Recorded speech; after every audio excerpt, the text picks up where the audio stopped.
Hello, welcome back to the channel. Thank you for joining me today on another packed show. I'm trying to keep it as interesting as I can and try and pick and choose some really interesting things that you may or may not have seen and have a chat about them. Before I start, please subscribe to the channel, drop a comment in the comment section and drop the video a like. I'm getting so many more people watching the shows than are subscribing. No idea why that is, but if you do like what I'm doing and what I'm talking about, there's lots more to come. Please drop the channel a subscribe and hopefully you can come along on the journey with me. But I just wanted to highlight this comment I had on one of the videos I've had recently. Biplav Gautam, hope I've pronounced your name correct. Enjoying the pod, would be great if you could timestamp the different topics you cover. So, yes, I've looked into this, and today will be a very good episode to do that. So I'm going to be jotting down, hopefully it won't be annoying, when things start in the pod, and then hopefully you'll be able to just highlight along the bottom the cursor, and you'll be able to pick and choose which bits you want to listen to. Hopefully you want to listen to most of it, if not all of it, but I totally understand the way that YouTube works. People tend to scroll through or just watch a bit and leave it, so that's fine. But I thought I'd add this on to make it easier for people watching just to pick the bits, especially on episodes like today when I'm going to be talking about multiple things. You can just go straight to the bit that you want instead of having to scroll down on the timeline. So thank you ever so much for that feedback. It's always welcome.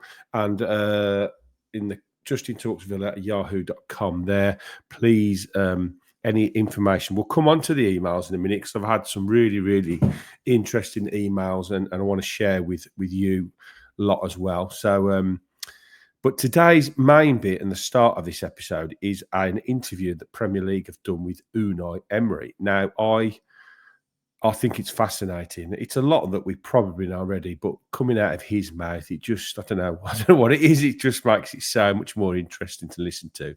So I've took the video, I've cut it all down, so it's just into manageable bits. So it makes it a bit more easier to consume. So we'll add it in now. Every players as a man, they have different culture. So yeah, what I've done is I'll just start that again and explain. So basically I've added in the titles. So this section here is about management and how he deals with the players at the club and his management style. So we'll let this one run through and we'll have a chat after. And every players as a man, they have different culture coming from different countries. The respect of them is the first for everything. Okay. Cultural, about their religion. Then is try to get the best of them as a players. But you have to manage both.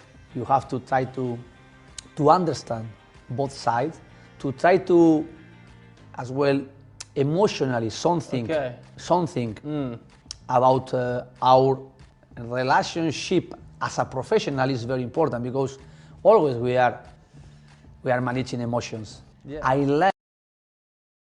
So the first bit, management, very interesting. It's a lot that we know, as I say, but I think as football fans, we tend to sort of not deeply think about the day-to-day running of the club. We obviously hear when news comes out, and we love match days, team news. We go and watch the games. We see them on telly. We consume them that way. We interact with them over the next 2-3 days. But generally speaking, our day-to-day lives, we just get on with things, go to work, come back.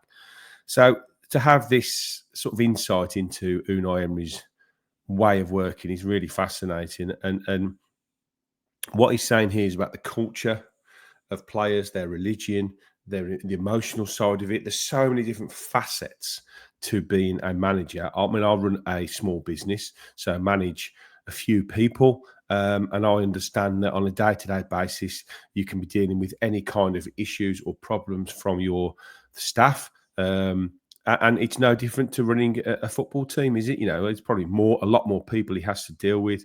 But all these different emotions, all these different personalities, all these different, like he says, religions, cultures, personalities, all together in one small environment of a training ground, it's a real balancing act to be able to make sure that you can balance all these things together and get the best out of each individual player. So it's an art form, isn't it? It's a real art form to be able to know and learn about all of your players and how to get the best out of them when somebody's maybe feeling a bit off one day or there's something wrong with the family, and you have to deal with each individual totally different.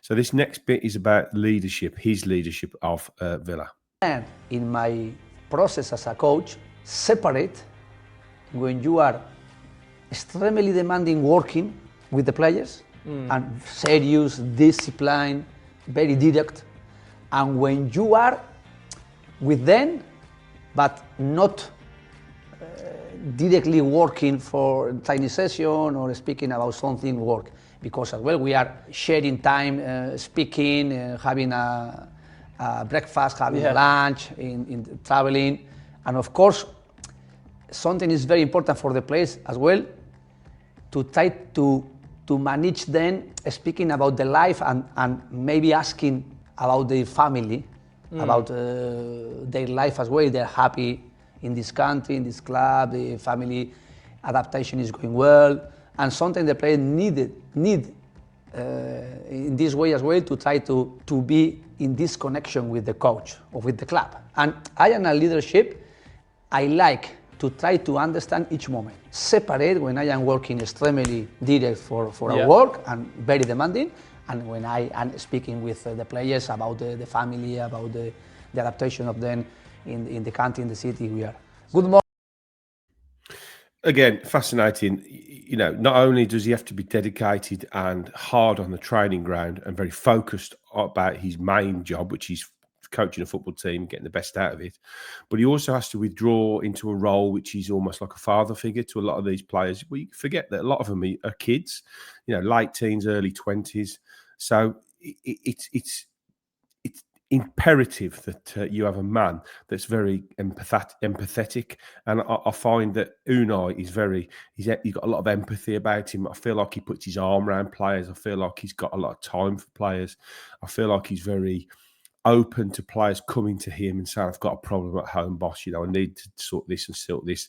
And I think that relationship build up over time, which you've now had with Unai of 2.5 years, players that have been there a long time can trust they can go to him with issues, with problems, with any kind of issues and problems. As we all know, day-to-day life can be really difficult, especially when you've got young families and they spend a lot of time together. Like he says, breakfast, lunch, away games. Now Europe, they're away for days on end. So that group have to really be able to gel together. And I'm not digging him out, but when Duran came in, there was lots of rumours about him sort of not fitting in and causing issues and bits and bobs. And I think those kind of issues you have to be very, very careful with as a manager, and you have to be able to isolate problems and then deal with them, hopefully with, like I say, a quick chat or arm around them. And I think Damien Vidigani is very, very important with this as well, and Monchi as well, because I think they're a tight-knit group and they all bounce off each other. And I think there's a very good,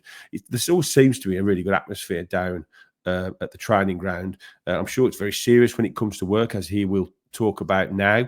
But that's why I was on about the other day with the likes of Tyrone Mings. It's so important that players like him stay at the club, because they are intrinsic with what we are trying to build here. So we go on now to talk about the work ethic. Morning, smiling. Yeah, and then working so serious. Yeah. This is I'm finishing the day as well. Good luck, and go home happy, smiling. Smiling. But during the work, I am not smiling a lot on the pitch. This I absolutely love. I love it. They come in, morning, smiley faces, everybody's happy, bit of banter, how's everyone doing, what we're doing today, blah, blah, how's the kids, how's the wife, blah, did you watch anything last night? Brilliant. Minute they get on the training pitch, game face, focus. This is our job. Let's get down to business. I've worked hard on preparing today, preparing what I'm going to instill into you, preparing the drills and the tactical side of it we're going to do. Switch on, concentrate. I am the boss. As soon as that's done, great. Happy days. Have a lovely evening, everyone. Lovely to see you. Happy, smiling.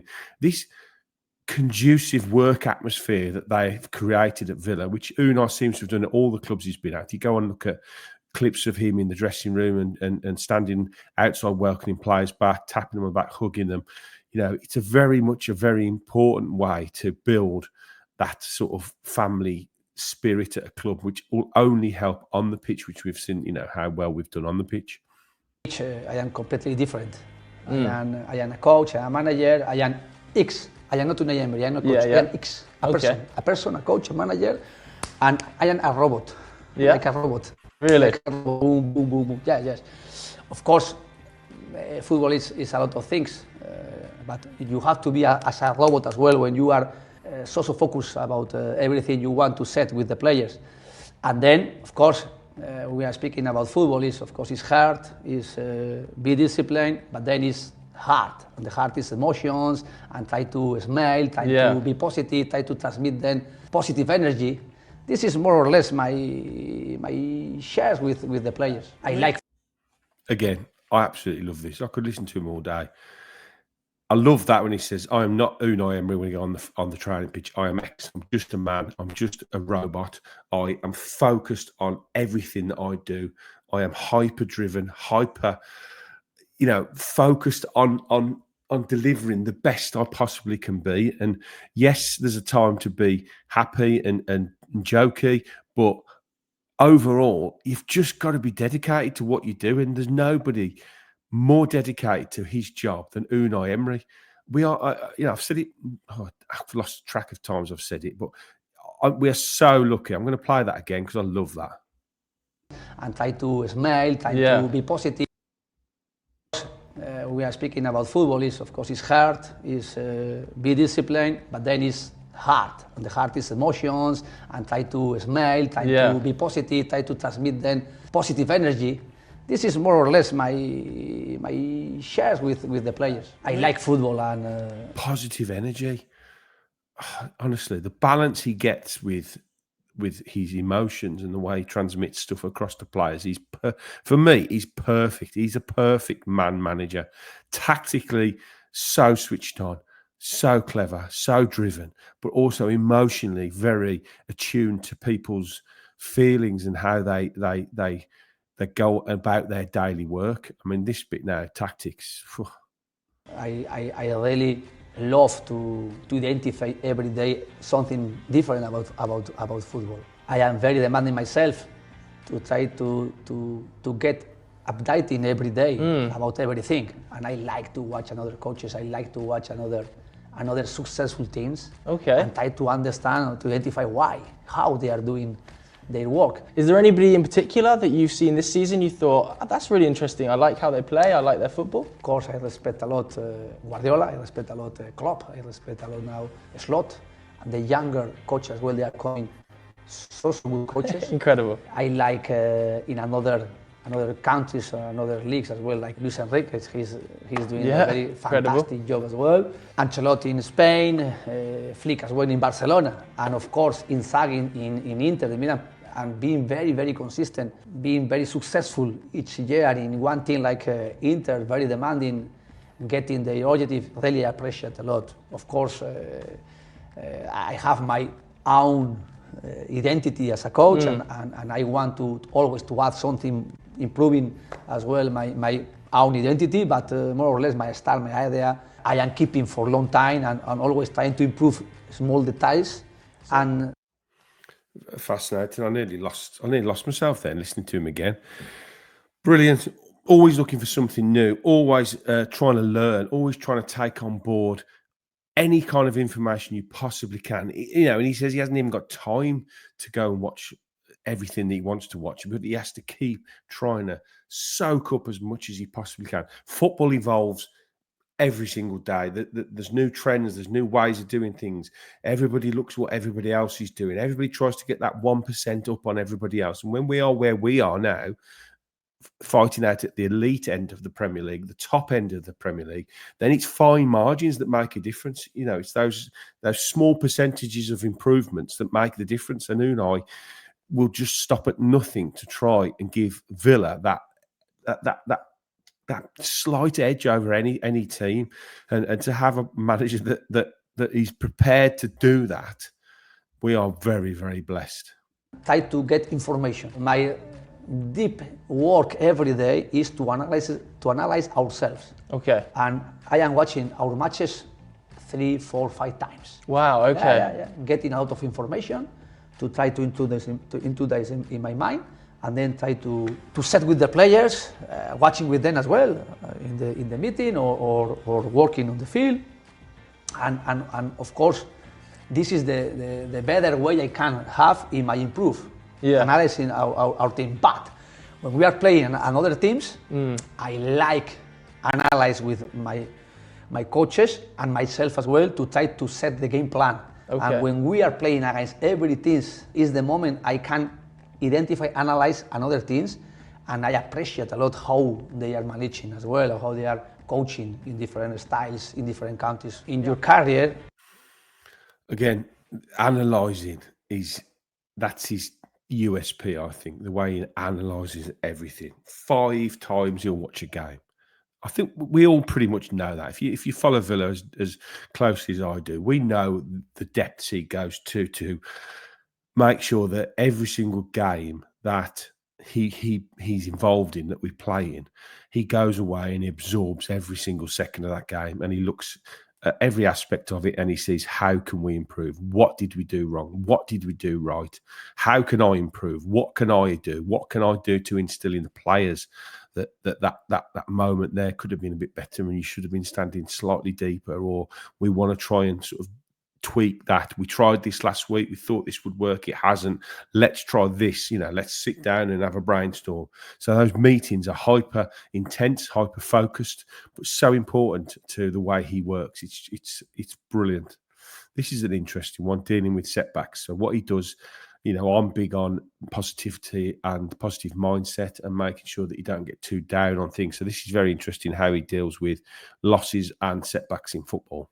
Maybe we can use some comparison like in tennis. Tennis, the winner, they are winning, but they are losing during the process winning. They are losing a lot of matches. Even in 3 set they are playing, they can lose 1 and they are winning then 2. You have to be successful, but it's impossible always winning. I am so realistic with the players, but very positive. And when I am losing, of course, I have 1 day in morning, but only 1 day. Another 6 days, I am again full energy to be positive and to prepare as better as possible the next challenge we have. Brilliant. He has 1 day in morning and then 6 days to concentrate on going forward. Everybody loses. It is impossible not to lose. It's how you deal with those losses that just is so important. And his positive outlook to everything, it rubs off on me. I'm positive anyway, but to have a manager of this mindset is fantastic. And I think as a fan base, we can take a lot off from Unai Emery. None of us like to lose. None of us like, especially if we've had a big loss or a bad loss. Look back at the semi-final and the last game of the season, we're all devastated by that. And I think, you've got to put it into perspective. We're going to lose games, and we're going to lose big games, and we're going to lose important games, and we're going to lose games that we never thought we could lose. But it's how you mind deals with it, how quickly you process it, and how quickly you then go, okay, that's done. What's next? And I think that's why he's so good at these kind of aspects of management. I learned in my process as a coach, I needed sometimes when we were losing and sometimes in bad moment, was very important to read some books about management, about control of emotions in difficult moments, how you have to try to get yourself under your control, your mind. I learned a lot in my process as a coach. Reading, I was finding a lot of time my good balance. What does he do when we lose? He goes and gets more information. He goes and finds out, how can I deal with it better? How can I cope with it better? How can my brain analyze it better? How can I, deal with what has just happened? And how can I be positive and then transmit that positivity onto my players? So his reaction to losing is go and get more information. Find out why I'm feeling like this. Find out why, I've reacted in this way. Honestly, it's so fascinating. I like a lot to try to get myself the balance and try to sleep after each match, winning and losing. Rest, sleep, happiness. The man is a genius. And I know I've said it a million times on this channel, but the man is an absolute genius. And we are so lucky to have him. So we'll move on to the next bit.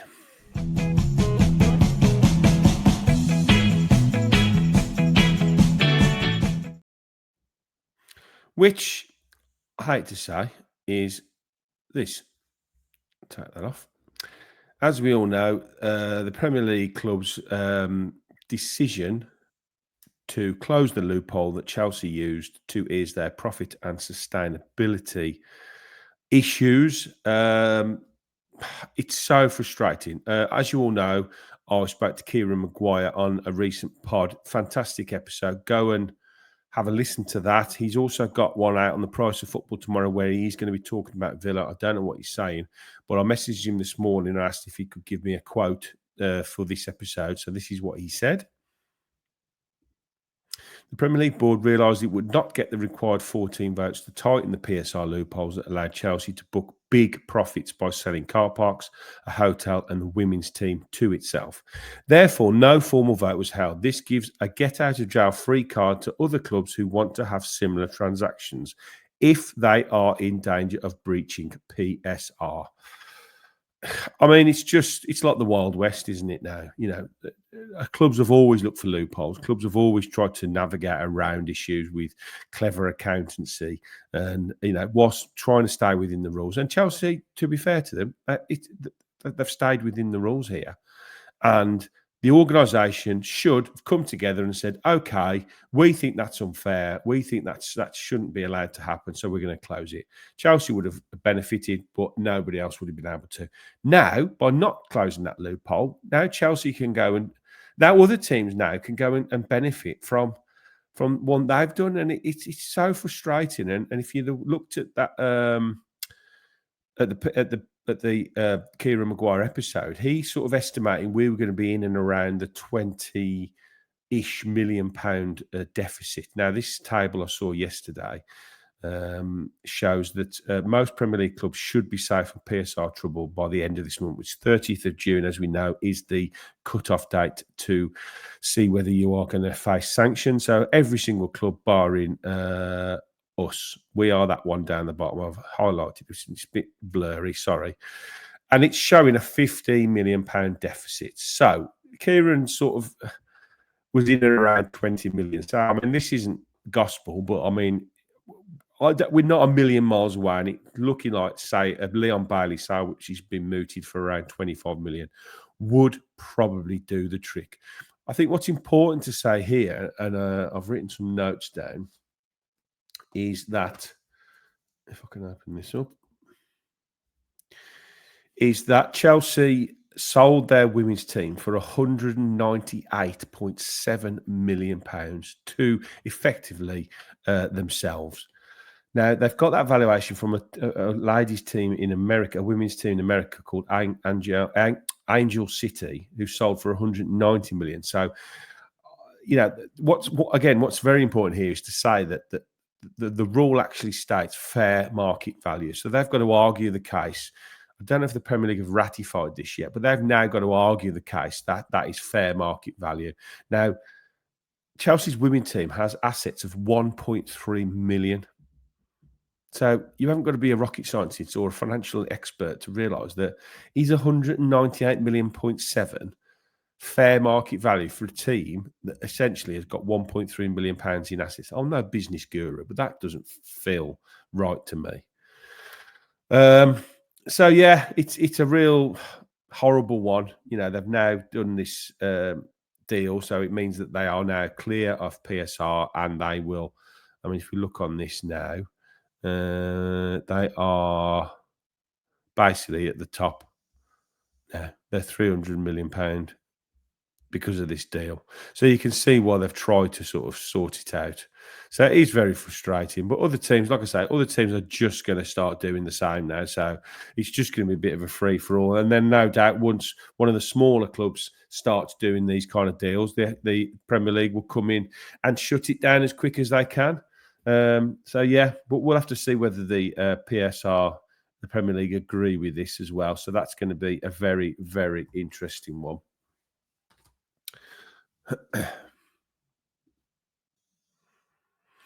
So we're going to move on to our third talking point.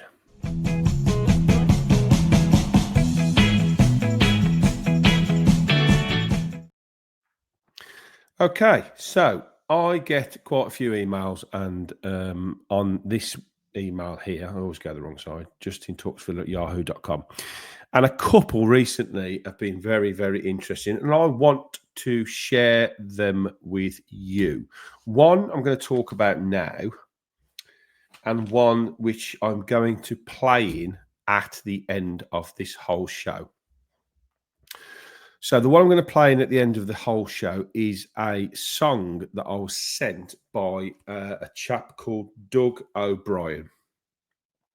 And I asked him if he would be happy for me to share it. And he said, I can use it any way I want. So he sent me the audio, and I've put it to, as you'll see at the end, I've put some pictures on it and I added a little bit onto it as well. It is called Rotterdam 82 by Doug O'Brien. And you might have heard it. I don't know how much he got the song out, but he sent it to me. I really like it. I like the vibe of it. It's a bit unusual, but I love it. I love all Villa things anyway, so it's not surprising that I'm going to love that. So I'll play it in right at the end of the show, and you can all have a listen, and hopefully you all like it. The other thing I have been sent. Now, this really, really caught me a bit off guard, if I'm honest. Now, this is from a chap called Joe, and I really hope he doesn't mind me sharing this with you. I'm not going to go into too much detail, but I had an email off him. He lives in Brazil. He's from the Midlands, and he's gone out to Brazil to live. Now, Joe isn't very well at the moment. He's quite poorly, in fact, and he reached out to me. He loves the podcast, and he wanted to ask me if I would be prepared to have a couple of his bits of memorabilia, because he'd got nobody who he felt had as much passion for the club that he had, and he's loved the show, and he felt that I turned it down at first. I'll be brutally honest. I said, I feel like, that's not the right thing to accept. But he was very insistent when we exchanged emails for a little bit, and I agreed to have them off him. And he sent me this letter. Justin, thank you for agreeing to accept this old Villa stuff. Great memories are attached to these, and I know that you will treasure them as I did.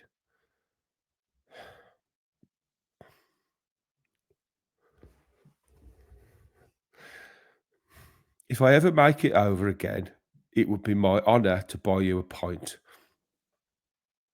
£2 for a Barca ticket. How times change, eh? All my love and good luck, Joe. So he sent me this, which is the programme. If you can see it, I'll try and show you.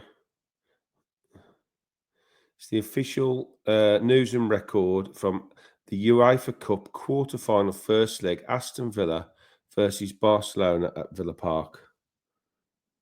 And honestly, I'm overjoyed with it, to be honest, and I feel incredibly blessed that somebody would feel like I was the right person to look after this valuable things. Johan Cruyff, this is the team. You can see Nishkins, Sanchez, Cruyff. Some absolute unbelievable players there, and the Villa team as well. Not only that, but he's got the original match ticket from the game as well. £2. We're going about prices these days, but £2, UEFA Cup round 4, and that was in 1978, 2 years after I was born. £2. And he's also sent me a few other tickets from when he used to go to a lot of the games. See some here, some interesting ones. So you got Villa Ipswich at Villa Park. That's £5.50. UEFA Cup Slovan Bratislava back in 93. That was £11. Deportivo La Coruña 93. What's this one? It is Ipswich Town, £11.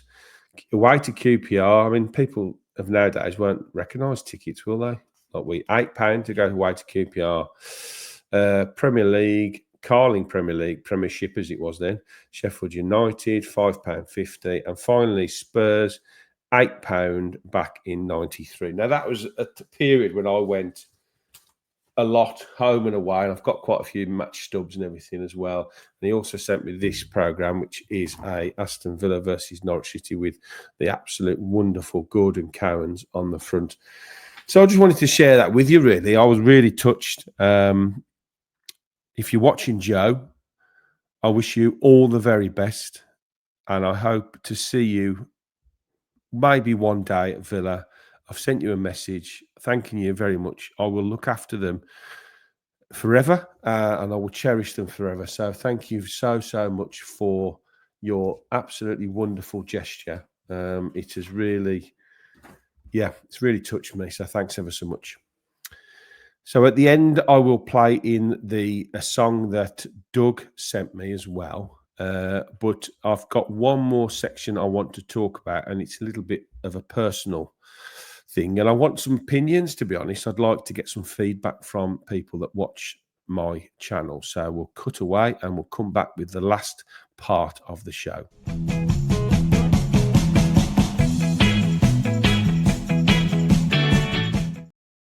Hiya. So this bit is, as I say, a little bit personal. If you follow me over on X, you will know that I posted a picture, I think just over a day ago now, and it was a still picture I took when I was on the overlap. And I sat and looked at this picture for quite a while, and I've been not very happy with my weight for a long time, to be honest. And I looked at this picture and I thought, wow. And I'll just put it up now.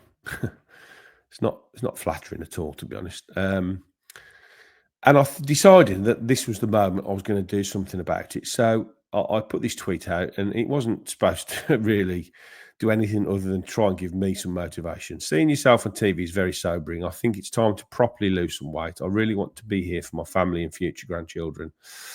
I'm not posting for sympathy, more to make me actually do something about it. And I have to say, the reaction to this picture has been unbelievable. I've had 8,000 likes. I've had hundreds of messages. I've had messages from all over the world, from all kinds of people asking me if they can help me in any way. I've had Laura Woods like the video, like the tweet. Loads of people in my DMs offering me help. What I didn't tell anybody was that I have decided to try Manjaro. Now I know this isn't a football conversation, and I wouldn't have spoke about this unless I'd had such a huge reaction over on X. But this affects a lot of people, and I've looked this morning at my analytics on YouTube, and most of my people that watch are middle-aged men or older, like me. I have got some women followers, some women that watch me, and I, absolutely brilliant. But the majority of people that watch my channel are middle-aged to older men.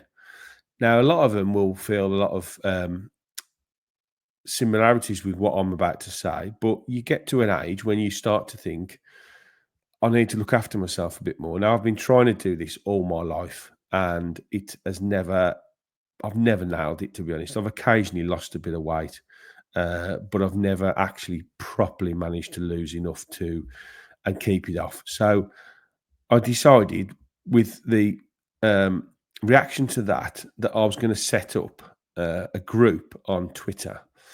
So that's what I've done. And if you want to, you can go over and join it as well. Now, the idea behind it basically is to give everybody a chance to talk to other people, other like-minded people. And in one day, I've had 141 people join the community, and there's been some fantastic backwards and forwards. I've asked about protein. I've asked about finding out how you find out about your calorie deficit. I've asked about fitness. Now, I've already said that I am going down the Manjaro route, and I've signed up for it. I've been to a proper healthcare professional and a doctor. I've been through a proper screening process. I know there's a lot of stuff around about going to dodgy places, backstreet places, and I didn't want to do that. I suffer from health anxiety, and I'm on medication for that. So I wouldn't have done this unless I was absolutely sure this was the right way to go. I've got quite a few friends that have used it and have had fantastic results on it. So I feel at the moment this is the way for me to go. As I say, I'm not giving anybody any recommendations of it. This is just my decision. This is what I'm going to try and do. Now, I wasn't planning on doing this, but I've had a lot of encouragement to track my journey. I'm not a big fan of saying journey, but that's the only way I can really explain it. Is to track what I'm going to do over the next few months. I've spoken to my doctor, as I say. I'm starting next week. I'm going to the gym today to talk to one of the fitness guys there and work out a program.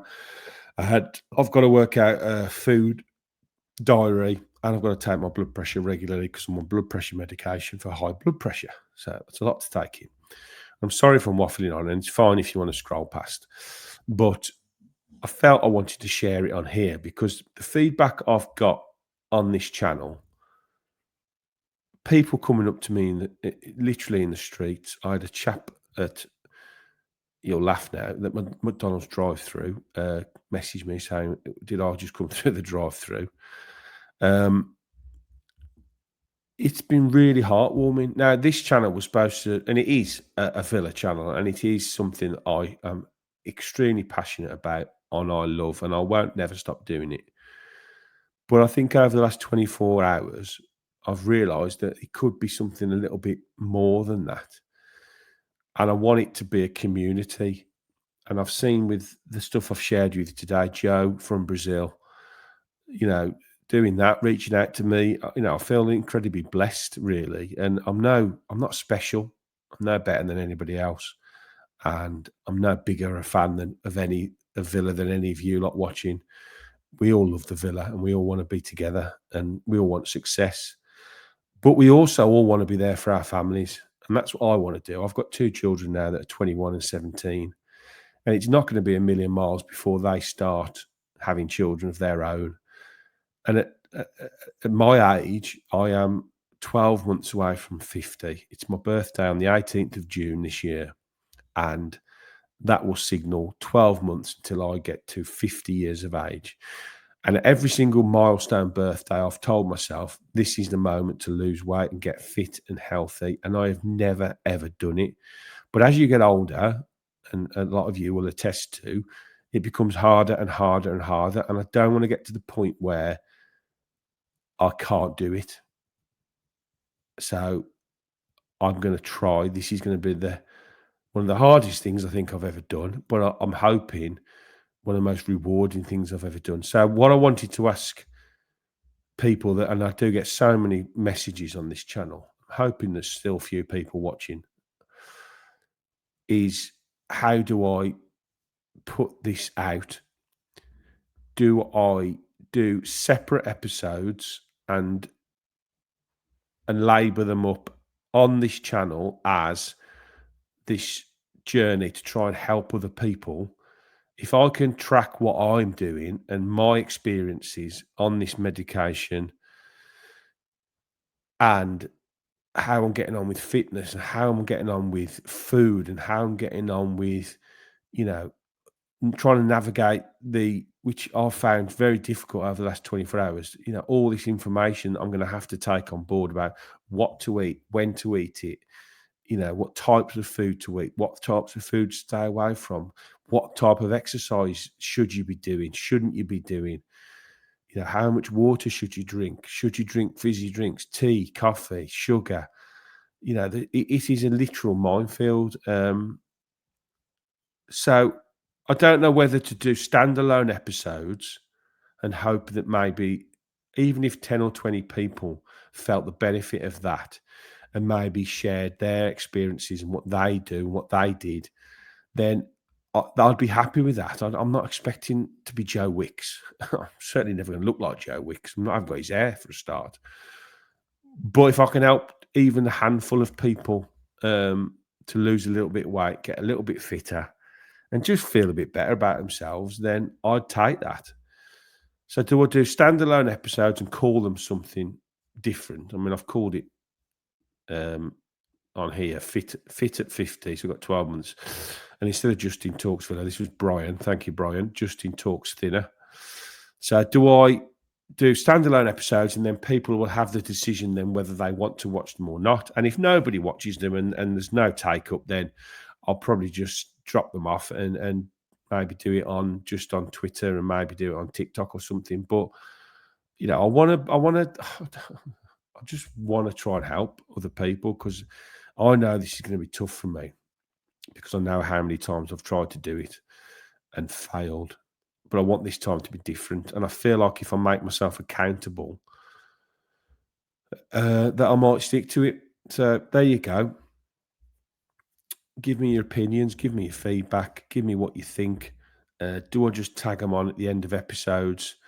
But I don't want them to overlap too much with the football stuff, really. But I'd like to still, you know, I don't want to start a new channel or anything like that. You know, I want it to be incorporated with Villa because, you know, the feedback I've had from Villa on Twitter has been incredible.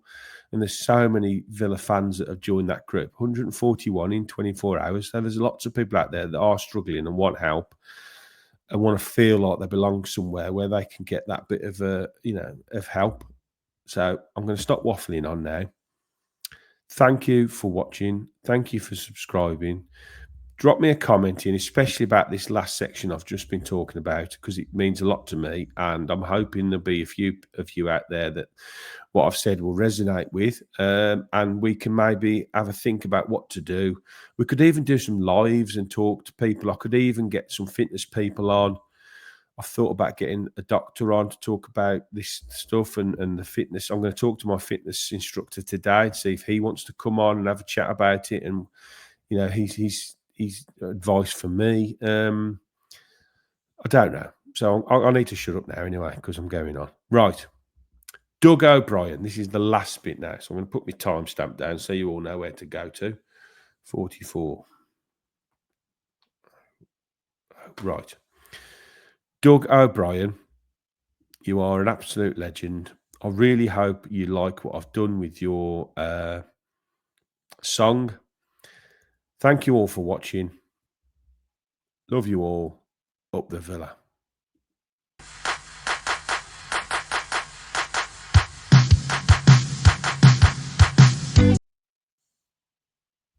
That didn't go well, did it? Right, start again.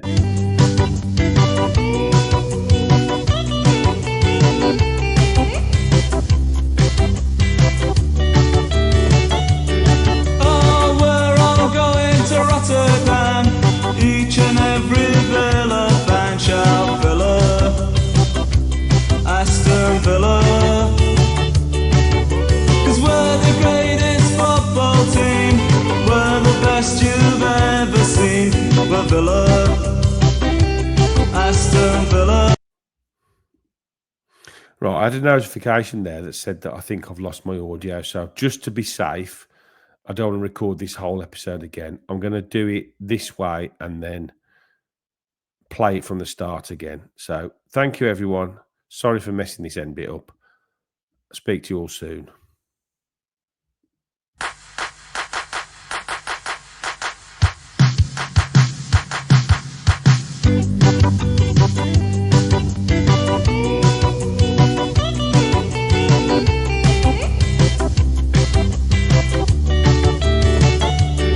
Oh, we're all going to Rotterdam. Each and every Villa fan shall fill her. Aston Villa. 'Cause we're the greatest football team. We're the best you've ever seen. We're Villa. Aston Villa. Yeah, Aston Villa are the greatest football team.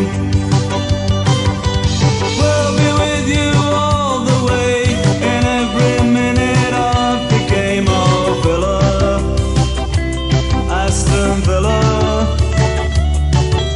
'Cause we're the pride of all England. We're the greatest in the land. We're Villa, Aston Villa. Yeah, Aston Villa are the greatest football team. Come on, you Lions! Come on, you Lions! Oh, we're gonna win the cup in Rotterdam. Come on, you Lions! Come on, you Lions! 'Cause Aston Villa are the greatest football team. We're all here in Rotterdam. Every single Villa fan chant Villa. Come on, Villa. And Tony Morley's got the ball as all the whole town start to run for Villa. Come on, Villa. 'Cause Aston Villa are the greatest football team. With his goals in Rotterdam, he runs to all the Villa fans shout Villa. Aston Villa. And Dennis Mortimer lifts the cup. Triumphant Villa fans erupt, oh Villa. Aston Villa. 'Cause Aston Villa are the greatest football team. Come on, you Lions! Come on, you Lions! Oh, we're gonna win the cup in Rotterdam. Come on, you Lions! Come on, you Lions! 'Cause Aston Villa are the greatest football team.